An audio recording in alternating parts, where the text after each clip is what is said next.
My name is Karina Harney, Playboy's Playmate of the Year, 1992.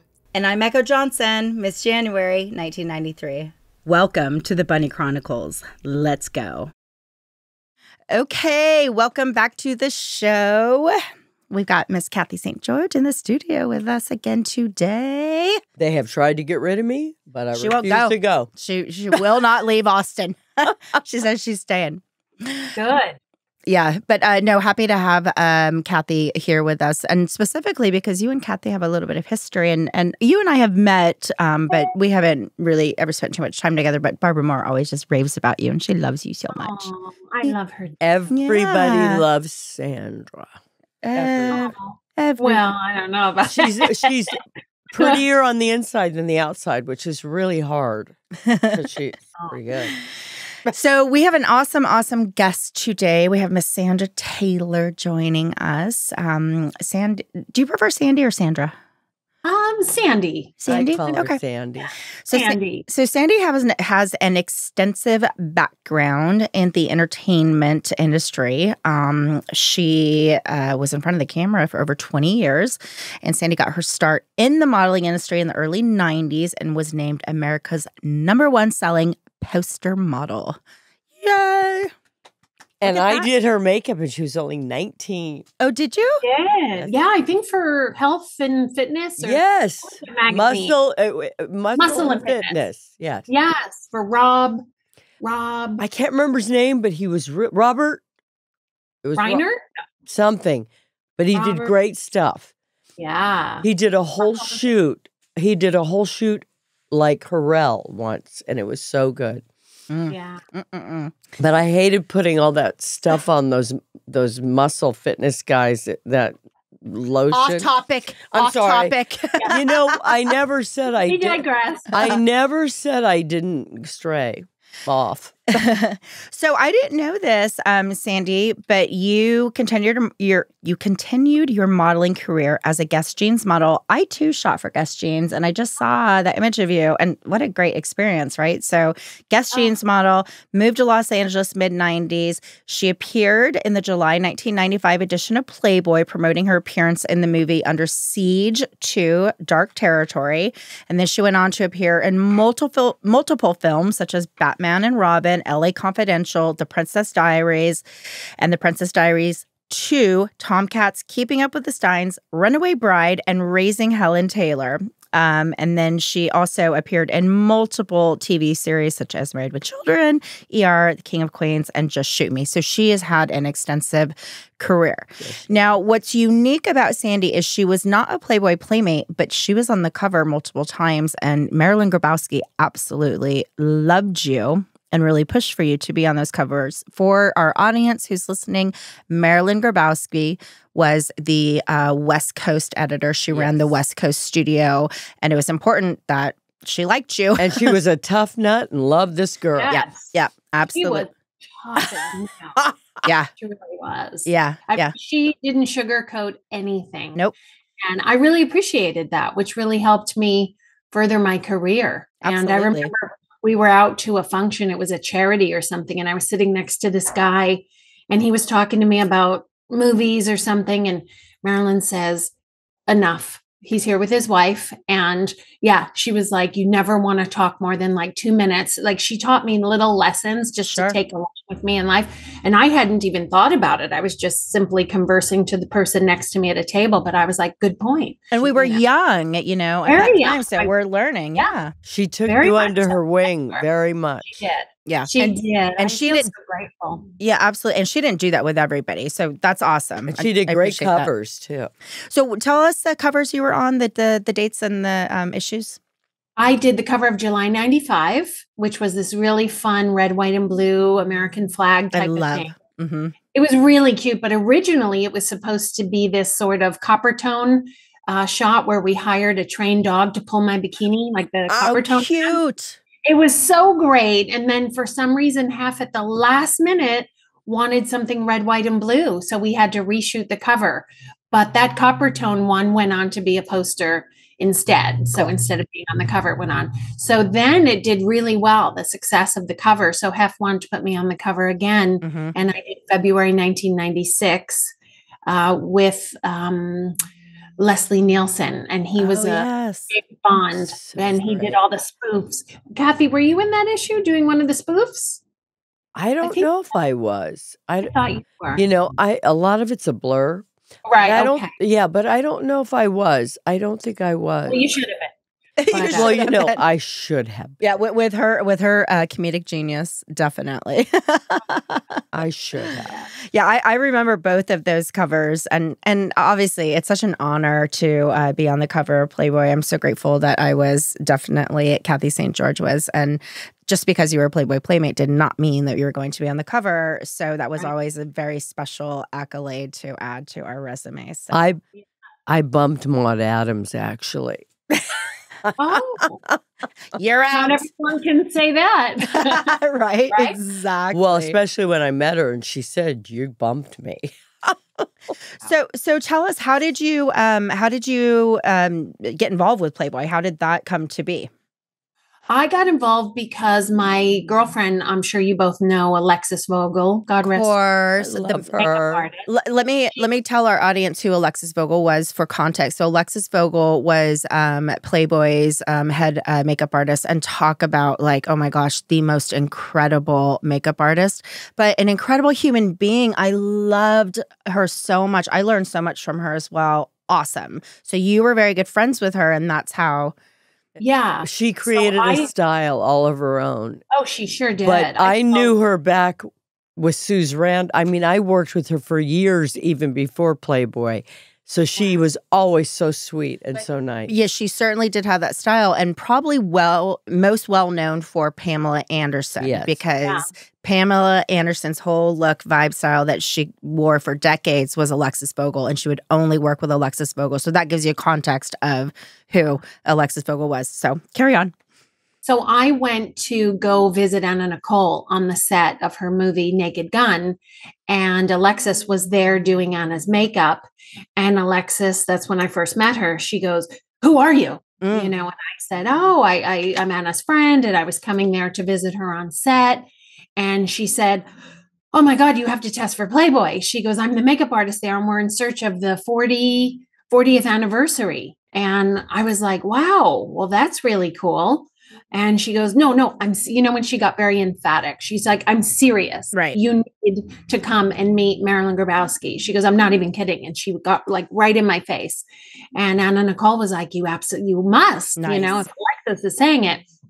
And Alexis brought me in, and I met Marilyn, and we wound up shooting for the 40th anniversary centerfold. Okay. And I remember we shot, I don't know if this is even, a story people even know, but we shot with a 40-year-old Rolls Royce. Oh, cool. And we were in the middle of, I have my gatefold still that we shot for like 2 weeks straight in that same pose. 8 by 10. 8 by 8 by 10 Polaroids. The most incredible. I have my 8 by 10 Polaroids, like a handful lucky. of them. And I saved everything. Absolutely. I'm so glad about that. I wish I had. So I was supposed to be the 40th anniversary, and then I wound up getting Under Siege. And I have said, if you're a celebrity, not only do you get more money, you don't have to have a year contract and do things. You get picture approval. You get to pick your spot where you want to shoot. And more money. I didn't know that. So you get paid better, and you get picture approval. That's interesting. And you get to pick where you want to shoot. Interesting. And you get your definite, you're guaranteed your cover. Yes. So, but I thought with the 40th anniversary, I was guaranteed my cover anyway. But so we wound up bagging the 40th anniversary, and he said, "You want to be in celebrity light, the likes of Sharon Stone, Drew Barrymore." So that's why I didn't do the 40th anniversary, and I went on to do the celebrity pictorial when the release of Under Siege came out, which was, I think, about a year later. So I had to wait, and I had to, but I think Anna Marie Goddard did a fantastic job as the 40th. That's right. That was, she was gorgeous. That was her issue. Yeah. Yeah, that was her issue. So she went and did that. And, I often thought, gosh, I don't know. I often thought I would have liked to have been a centerfold there and had that. But yeah, but you know what? There's something to be said that Hef saw exactly. And this is what Hef was so good at. He knew exactly what your strengths were and where you were going to thrive. And he knew that you were going to be a superstar and celebrity status. And it would behoove you in a better manner. So I appreciate that. But I do appreciate you also saying, like, I wish that I would have had a centerfold. It's a double-edged sword. Yeah, and it is a sisterhood. And I have to say, Cathy and Barbara and Ava and all the girls have just Can't get rid of us. Nor do I want to. It's, they've welcomed me in, and Deborah Driggs, and I could go on and on about how many girls I'm still in touch with to this day. And I felt part of the sisterhood, but at the end of the day, I wasn't a Playboy centerfold. I was the celebrity, but I did 2 covers, and I'm so grateful to have that history with Playboy. But absolutely, it was Hef who had come to me and said, with this movie release, I think it would behoove you to be celebrity status and to go on and to do guest jeans. I mean, that's massive. I mean, that's a huge deal. Yeah. And then, I remember I posted it on Instagram years later, and Paul followed me and liked it. And he wrote, "You were one of my favorite guest models to ever work with." And that to me was even, that was such a accolade because, And that was Paul Marciano of Guest Jeans. Paul Marciano. Yeah. Yeah. Yeah. Awesome. I just want to say also, she was one of Olivia's favorite models, and she was painted so many times by Olivia.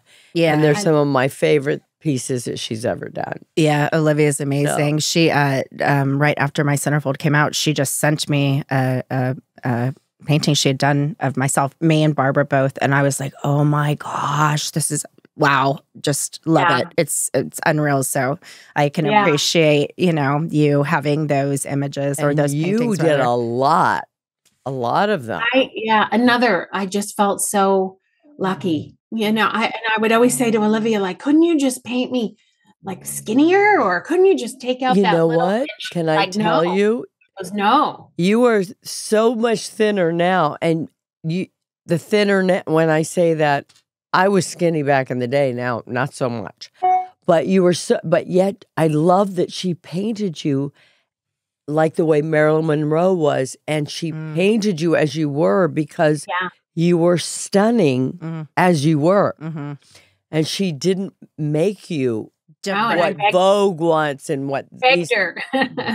Yeah, I did. And she said, no, that's not what I love that fans want, and that's not what they expect. And she said it's photorealism, and she wasn't big. She just was not curvy, very curvy. She wasn't rail thin like all these girls were, and that's. I tried.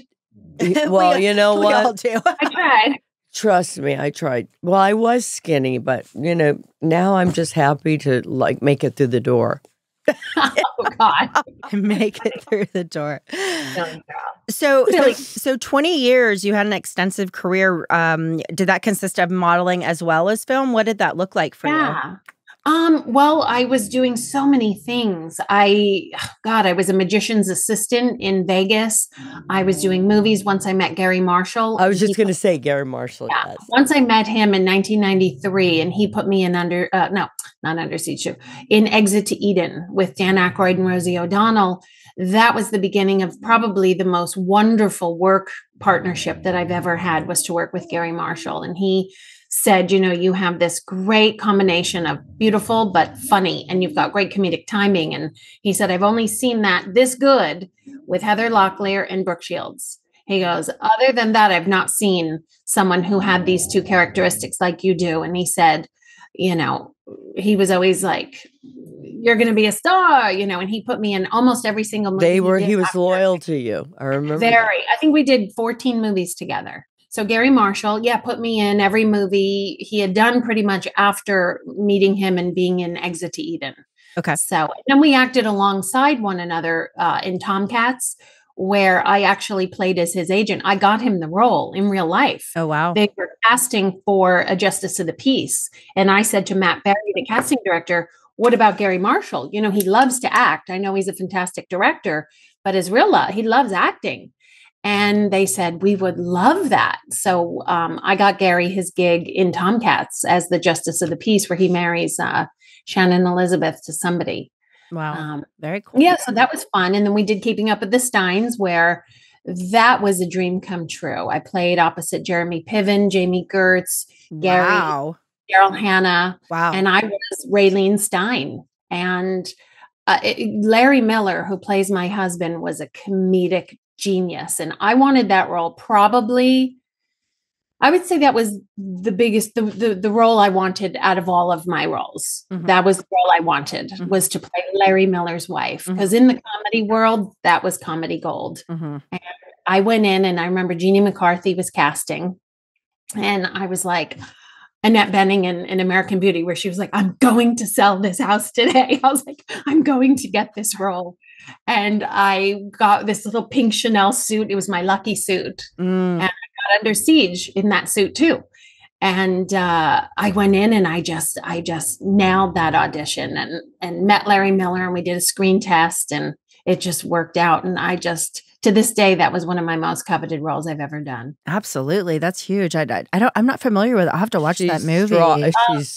It's a big part. Yeah. It's good. Well, and the company you were in, my goodness, Sandy, that's amazing. And it's about bar mitzvahs and stuff. And Neil Diamond sang, and actually it's so funny. Jeremy Piven reached out to me just yesterday, of all things, to say, hey, on Instagram, which was nice. Haven't heard from her in years. Isn't that so cool? Cathy and I, we've just been going down memory lane since she's been here for a couple of days since we've been recording. And my goodness, the people that we have met and the relationships that we have forged, that we still to this day, the numbers we have in our phone and the stories, and it's like nobody else has this like access to. I love it. I love it. I love it. I remember doing Howard Stern, and he goes, well, who's the most famous person on your phone? Give me your phone. And he wanted to scroll through my phone. I was like, no.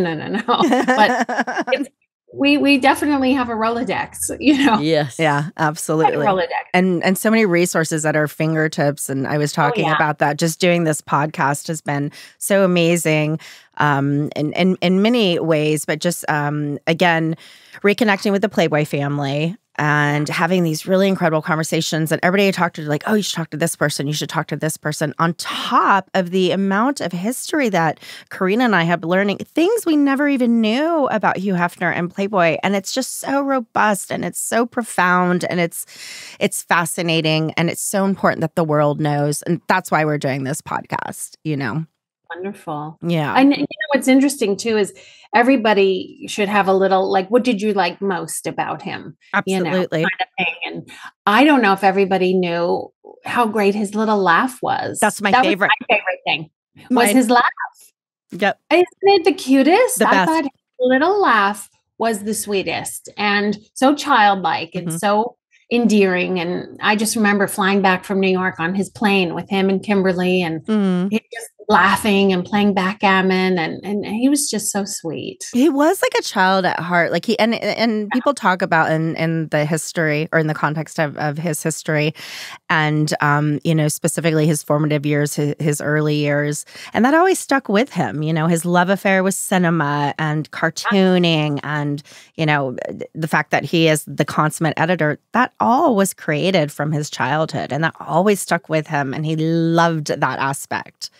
And what a nice man he was. I went to some he got an award at the Hearst, or somebody gave him an award for being such a pioneer in the world of magazines. And I didn't know this, but he fought for the gentleman who drew the cartoons. He was an African-American man. And at that time, they didn't want to hire him because he was African-American. And Hef was like, no, this is who's doing it. And end of story. And he fought for him, and he did it, and he got it. And I'm not surprised at that story. And that's, again, what a factoid we just pulled out. Had no idea, and not surprised at that at all, because Hef was so known for that. I mean, back into the very beginning of the magazine. But I can really speak to the Playboy After Dark and it originally was called Penthouse or Penthouse after or Penthouse, Playboy's Penthouse, right? And the fact that he would have a multitude of talent come in, musicians, artists, whatever, and they were Black, they were white, and the fact that they were all congregating together, people were like blown away. It didn't happen that time. It was a time of racism. Jim Crow is a very real thing, and Hef did not care. He was like, I don't care. It's irrelevant. Yeah, he said he's the best one for this job, and that's who's doing it. I don't remember his name, but he was at this award show, and it was so touching to see how he really fought for what he wanted, and we believed in. Yes, we found out something interesting from Cindy Rakowitz, who was at Playboy, I want to say almost 20 years. I love Cindy. Yeah, Cindy. So she was telling us that Hef published the first chapter of the book Roots because nobody would publish it because of the storyline, because of the context of what it was, and it was the Black author. And he was like, "No, this has to be published." So he published the first chapter in Playboy, and it's those types of things that people don't know. But he did that all the time because he knew this is an important, so much more, than that magazine. He stood for so much more. Than people are aware of. Yeah, and we're taking a deep dive into all of Hef's philanthropic endeavors because they were vast and many, and people need to know that and understand that because that's a very important part of who he was, and he was always in service. So you are a renowned sommelier. You're known as the Beverly Hills sommelier, right? Yes. Which I love. When she was going to school, I was keeping up with it when she was training. Yeah. Well, I just remember in 2016 when Gary passed away, and I went to go see him in the hospital, and he said, do you have a plan B? Everybody needs a plan B. Right. And I didn't. I was just going to be an actress, and I had always thought, why have a plan B? And for some reason, when he passed away, I just wanted to take a break from the whole entertainment industry. And also it was the time of Me Too was just starting to come out. Mm-hmm. For me, that was so real. I mean, for all of us, I believe. Yes. Yeah. That was real. Yeah. And I said, very much so. And I just remember how thankless the audition process was. And my last couple of auditions where I put so much into it, hiring acting coaches and, spending days learning 8 pages off book, going in, doing physicality as well as knowing it and not even getting feedback, not even getting, she was great, but we went with blah, blah, blah. Or, it was just like, how could you do, like, actors are so misused and abused, I think, in this process. You drive all the way to Burbank. I live in the Palisades. It's an hour. You sit there. I remember Under Siege too, auditioning for Steven Seagal. I went in like 7 times, and every time the room was full of the most gorgeous girls, Vendela, Talisa Soto, Jenny McCarthy, and I'm sitting there, and it was like torturous. Like, these girls are just like, oh, I should have worn that, or oh, I should have done that, and you're second guessing every move you make, and then you go in and audition, and then you don't even get feedback, and you don't even get the gratification of, well, she's really good, but we're going to go with a name because we need to put asses in seats, or she was too tall, or she was too short, or she was too young, or she was too old. I could handle all those, but to hear nothing after you put in money of hiring an acting coach and just the time and effort and to not get anything. And I was like, this doesn't feel good. It gets old. It was very dismissive. And it wears on you, it does break you down. And I can appreciate you saying you just got sick of it, because there certainly came in the end of my 20s. I was like, I am so tired of this. I don't want to do this anymore. It's time to move on to something else. So I appreciate that. So at that point, did you go on and complete your wine programs at UCLA and the North American Sommelier Association? Yeah. Well, I first had won a charity auction. It was a wine tour to Piedmonti, Italy, which I'm actually going to be talking all about tonight at my SOM event. Cool. And that's where I had my aha moment, where I fell in love with wine. I went to Piedmonti, which is the home of Barolo Barbaresco, which is a Nebbiolo grape. And I went and I saw these rolling hills of Barolo, and I saw this califerous soil. It was like clay. And I thought, how does a vine grow in there? And someone said to me, a struggling vine makes a great wine. And I was like, Ooh. okay. And the more the vine has to struggle down into the terroir and pick up all the characteristics of its native land, the better the wine. And I learned all about this beautiful Nebbiolo grape. And I thought, wow, I think I want to throw myself into this. So I came home from Piedmonti and I threw myself into every single introductory class I could find. There's one called WSET. There's one called NASA, North American Sommelier Association. UCLA had a whole wine program. And I took the intro to all of them. And I thought, what style of teaching do I like the best? And I liked two. I liked UCLA, which I took at night. And I liked NASA for two reasons. One was the style of the teacher. He was from Piedmonti, and he was so emphatic about Americans being so obnoxious in Napa. And I was like, oh my God. And I said, the way he teaches, I'm going to remember this style. I'm going to remember. Right. And also when you say NASA, North American Sommelier Association, people think you went to NASA. Yeah. I was like, I learned it on a rocket. Yeah, I was up in space. I'm a NASA graduate, and I love saying that.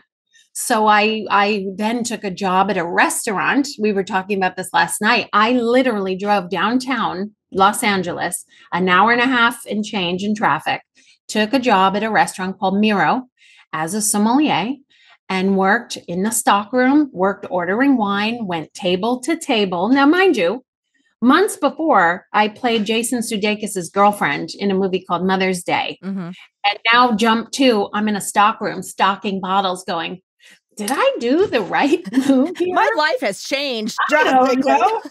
know. But there was something really good about it. And I would go table to table and I would make friends. And it was very close to the USC campus. And I just, I wound up talking about wine to these people that wanted to pair with their dinner. And I was like, this is like the acting world because I'm performing. I'm talking about wine, but I'm educating and I'm selling wine. This is great. And they're like, Sandy, we need you at that table. And I'm like, oh, 1 minute. And I'm like sitting down, chatting with me. I made more friends, but I was a sommelier at a restaurant in downtown Los Angeles to help get my certification and really paid my dues and took courses night and day. Yeah. And got certified in late 2018. And that is so amazing because at the end of the day, to be a sommelier, it's a hard thing to accomplish, and it's very intensive training and education, and not everybody can do it. So bravo to you. That's amazing. And you were awarded the prestigious silver pen. What is that? Yes. So this is my silver pin, actually. Okay. That is a certification, which only maybe 11 to 13 people a year get. Yeah. It's a very, very difficult class to pass. It's a class that is the world of wine. It's not just Napa or South Africa or Chile or Italy or France. It's the world. It's all regions. You have to know you have to know ice wines of New York and Alsace and everything. So it's not just regional. It is worldwide. It's robust. Yeah, absolutely. Yeah. So in 2018 is when you got certified? Yes. Wow. That is so cool. So tell us about how did it come to be? Because I'm so proud of you. And I just think this is amazing that you are the lead sommelier for the NFL's Las Vegas Raiders Stadium in Vegas. That's a huge, huge, huge deal. How did that come to be? Well, that came to be, I have had a relationship with the NFL since 1991. I lived in New York and I was always around the NFL back then because they did a pageant one time, Miss NFL, and they were looking for a girl to come to the Super Bowl, to the charity events, the golf and the bowling tournament, and sort of go around on the golf cart and sell 50-50 raffle tickets for NFL charities. So I did it and I won.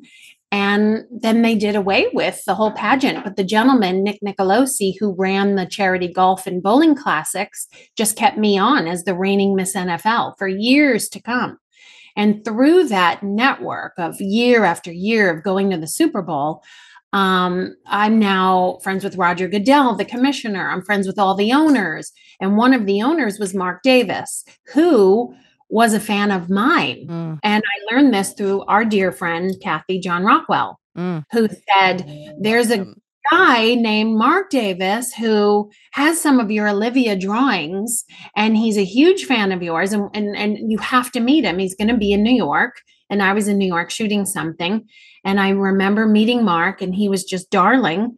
And we wound up becoming friends. And years later, when he was building a brand new stadium in Las Vegas, I said, Mark, with Las Vegas being the entertainment capital of the world, I think you need to put a premium wine program in. I've been going to every single stadium, all 32 teams. They don't have that. They don't have a somm. They don't have a wine program other than very basic duckhorn level, or I don't know, barefoot, or white or red, basically. White or red. Yeah. And you get what you get, and you don't get upset. Yeah. That's that. Yeah. And I said, Mark, we should put in a premium wine program where we should offer a varietal from white Burgundy. We should offer a varietal from Bordeaux. We should offer a varietal from Chile, Argentina, Malbec. We should get a top white and red from Napa with a great story behind it. So I came up with a list of 20 varietals from all around that are the top for their region. And I put together this premium wine program. And on game days, I pair also wines with our celebrity chef for game day. Brilliant. It's worked out so well. And our stadium, Allegiant Stadium, is number one in game day experience in all NFL. And Mark really regards a lot of that as our, wine program is very. I believe it. I always check the wines she's doing too. When she's at these events, I always see which ones she's using. Because I know one time you were using Hampton water and you were using the other ones. And I was like, so I always check to see what wines you're using. Well, thank you. Well, Hampton water, the greatest was Jesse and John Bon Jovi. Yes. Oh, that's the wine you showed me the other day at the liquor store. I did.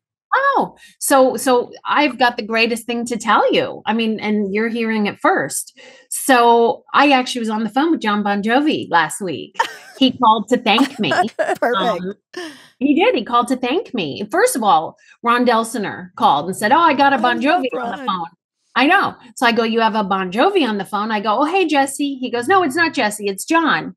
And I go, oh, hi, John. Like it's just John Bon Jovi. What's up? John Bon Jovi. I'm driving in my car on the 10. I go, oh, hey, John, how are you? He goes, well, I hear thank you is in order. And I go, you know what? It is. I go, you're right. I'm not going to lie. I got your wine into the Raiders Stadium because we didn't have a rosé. And I also got your rosé into the rooftop at the Waldorf Astoria, Beverly Hills, where I'm also. Gosh. So he goes, I know. I said, now we have it in John George. And I think it's incredible. I said, but I have to tell you, your winemaker, Gerard Trand, I'm going to see him next week in France, where I'm blending my very own rosé with Gerard for the Raiders. Oh, cool. Amazing. With Raider rosé, because I have to keep this ball moving. I can't just have a premium wine program and, wine pair with the celebrity chef. We now have our own rosé, and it's the most beautiful bottle. It's the most beautiful blend. I went and met with Gerard. I have a picture here somewhere. Don't do the glass top. It's so hard to get off. Yeah. No, I'm not doing the glass top. I hate it. It's so hard to get off. No, I want a cork. I'm a traditional gal. I really want a cork. Rosé is my favorite. Yeah. So wait till you taste ours. So Gerard came out, and I didn't think he would ever do another partnership, because he did the partnership with the Bon Jovi. So I thought, well, he's not gonna, but he was a footballer and he really loves sports, and he loved my story, and he was into it. And I flew out there and I learned what makes him the greatest rosé maker in the world. He has this rosé, $200 a bottle, called Clos du Temple. And so I was really smart. The day before we blended our rosé, I went to his vineyards of Clos du Temple, and I learned what makes this rosé $200. Right. And I didn't mimic it, but I I actually have these are my little wine samples. This is cute. how important it is to me. Right. Of Sitting course. on my desk. These are my 2 little wine samples that I got in France last week with Gerard Trand, where I blended my own rosé. And when we did a blind taste, Gerard picked my rosé over his own. Oh, that's fabulous. Wow. Yeah, How cool. The most I feel important really- thing with rosé is it can't be so dry that it makes you thirsty. It's got to be Right. that little Yeah. bit in between. Yeah. That Yeah. perfect Well, balance. also on the nose, I want a floral note. And so many lack it. They're so acidic and Exactly. they're so, and they almost have a malty beer-esque Mhm. smell. And I said a rosé should be floral Mm. and tropical fruit notes. Mhm. And it should really entice you to want to take a sip. And drink more of it. Yeah, and drink tons of it. So with that, I said, what brings me this floral note? I need to know how to get an abundance of this floral note. And I learned that the very day before we did our blending. And then we did our blending, and I felt like a little scientist. We had, 5 different Grenache from different plots. We had different Cinsol, we had Mourvedre, we had Viognier, we had all the different Syrah grapes that make up. And we, tasted them and did our little blend. And it was honestly, other than the 2 children I birthed, was the greatest experience of my life. That is profound. I am so proud of you. I can't wait to am so try it. impressed. That is amazing. How Thank you. exciting. Yeah. I can't wait I for was them to so come out. excited. I said, I just don't want anything to go wrong. I remember getting on the plane, Air France, and I go, if this plane actually takes off and brings me to France, I was flying into Toulouse. I go, I'm not going to believe this is happening until I'm there. And then I get there and I'm like, well, I'm not going to believe this is happening until I'm actually blending with Gerard.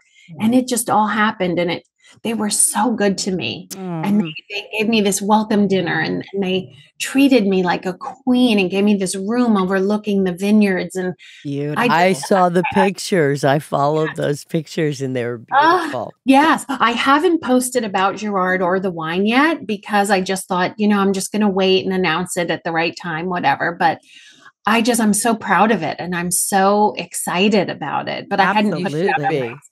Yeah.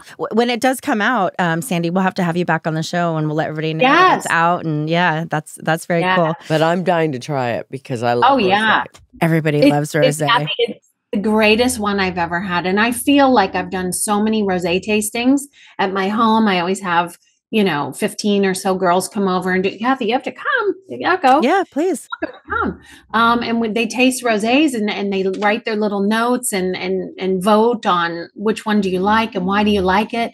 So I've done extensive research on rosé. So this has been in the making for so long. Yeah. I wanted a rosé like 3 years ago and it came back. And it was wrong. It was from Paso and it was 100% Grenache and it was too sweet.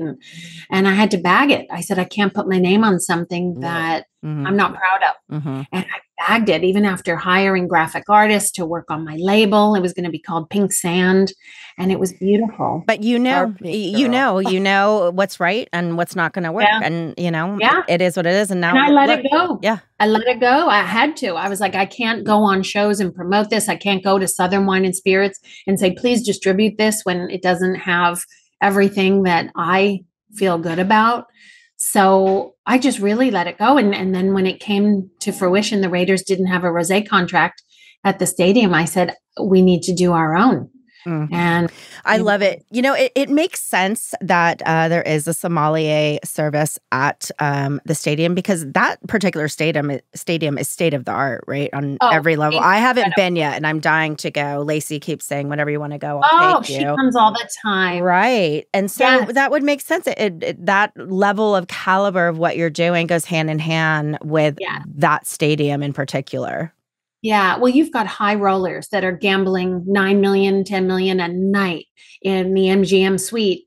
They're hosting them, and they want a Bordeaux. Yeah. They don't even want just any Bordeaux. They want a first growth Bordeaux. They want Haut-Brion. They want Mouton Rothschild. They want, they're gambling big, big, big money. They don't want Duckhorn.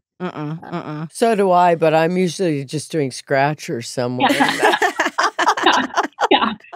So yeah, we have one of the greatest stadiums, and it still has the intimacy of a football game as opposed to somewhere like SoFi that's so big. You've got this auditorium where concerts are going on and movies are going on and they're filming a TV show and Too it's much. like, where's the football game? You know, every time I go, I get lost to Right. SoFi. Right. And you have to go up to go down and you can't go around because you got to go. And I'm like, oh my God, Mark, when he built the stadium, really kept the intimacy of the football game. That's what it's about. That's what you're there for.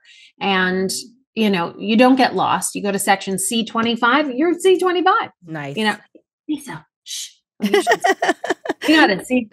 You're like Nice. little piggies. So were you at the Super Bowl and stuff like that? Because you're always Yeah. there, right? So Yeah, how is that? I've missed one Super Bowl since 1991, and that's because I had just gave birth to my son. So I've been to every single Super Bowl. It was wonderful. Phoenix is a great city to host. Was a great game. You know, the teams were super evenly matched up this year, which doesn't always happen. A lot of times it's a blowout, but it was a great game. And it makes complete sense that this is the route that you've gone just by speaking to your personality. And there is something here that it says Sandra Taylor is a world-class storyteller who brings a very unique quality to being a personal sommelier. And it's true. I can tell. And so I'm again, just bravo to you for doing this and accomplishing this and what you're doing with it and creating your own wines. And it's lovely. It's a really neat route that you took. It's a rare thing to do. Well, I had to create a position because after working at the restaurant, I said, how do I combine the 30 years of acting and modeling into now being a somm? Because I can't do the table to table thing much longer. My feet would kill. I mean, it was grueling. So I created my dream position and I put it out there and it worked. It hit. And it the very first season, it was so well received by the fans that we continued to do it and we continue to grow and we continue to move the needle. And this is only the beginning, Sandy. Yeah. I mean, there's a lot ahead of you. So well, I would love to have a whole Raider line, a Sauvignon Blanc, a Chardonnay, you know, a blend, a Pinot. Yeah, I would love to have it all.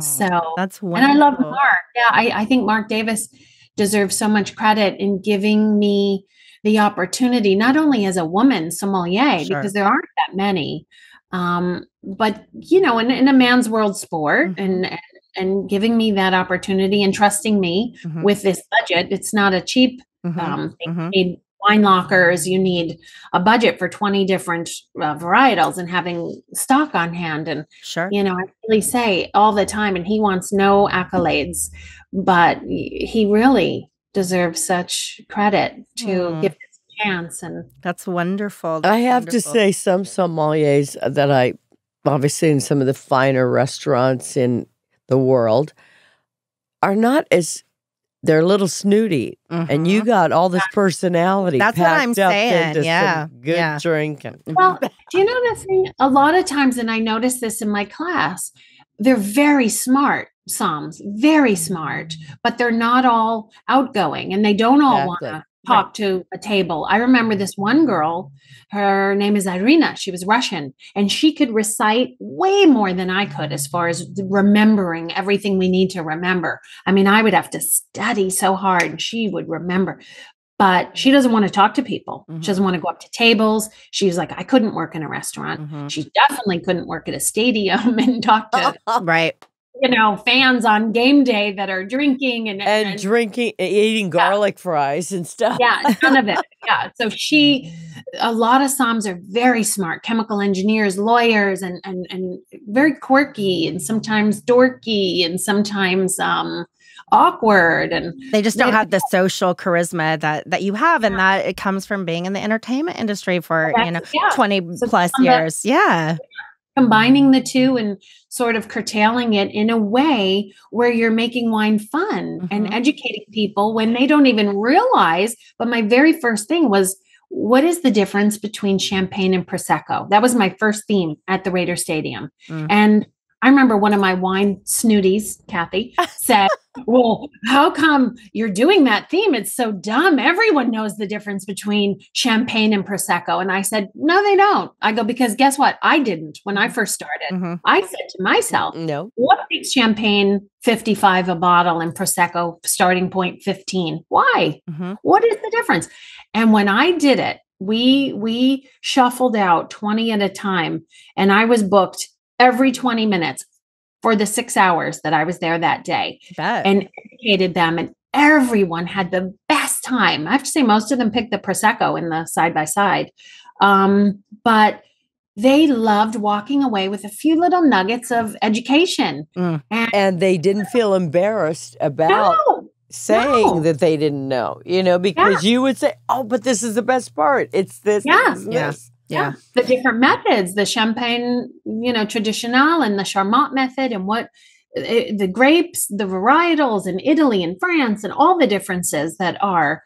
And they just loved it. And so it was the birth of this greatness, was that one theme, champagne versus Prosecco, that really did it. And knowing there's a thirst for knowledge, and make wine fun, and absolutely not make people feel stupid. Right, exactly. I have to say, the education part. So I'm a master esthetician. I had a skincare studio for 10 years in Newport Beach. And that was absolutely my most favorite part of my clients, is educating my clients on why you want to be using these certain products, and, the ingredient technology and what it does. I loved it. I was passionate about it, and they learned so much from it. And then they are loyal to you. It's awesome. So I can totally appreciate that. That's a really fun aspect of it. How's my skin? You're gorgeous. You're looking fat. If you ever have any questions, though, please let me know. I will. Reach out. Good to know. Yeah. So, okay. Well, awesome. What a fun interview. So we like to end the show with 2 questions, and everybody always has a different answer, and it's always so fun to hear what people have to say.